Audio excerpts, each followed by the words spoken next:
A very good morning to all the beloved of the living God.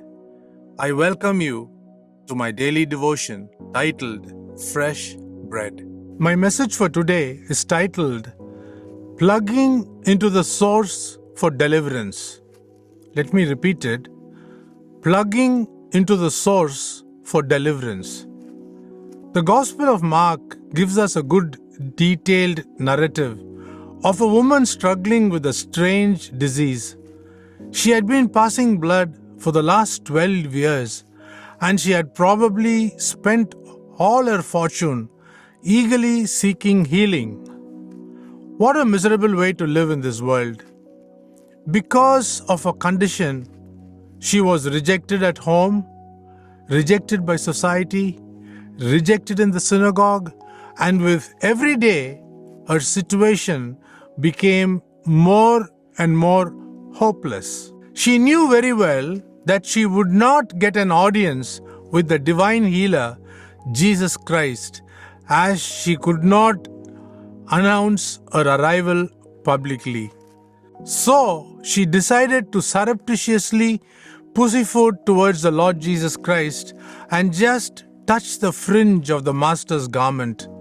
She must have muttered to herself, "Let me touch his garment and not his body."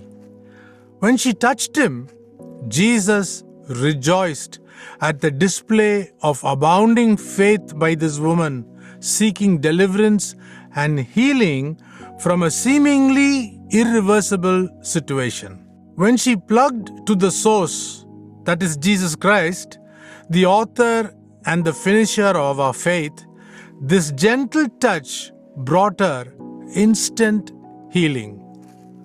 Jesus Christ accepted her immediately into his family when the whole world rejected her.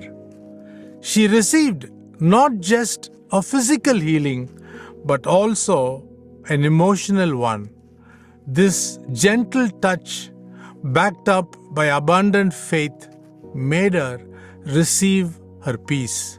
She received the blessing from the God who created the universe and commanded her to go in peace. What a deliverance if we can only learn to stay plugged to Jesus Christ. And let me close with this.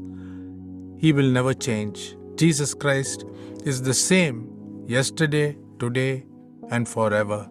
If you come to Him, you will get your blessing. Have a great day.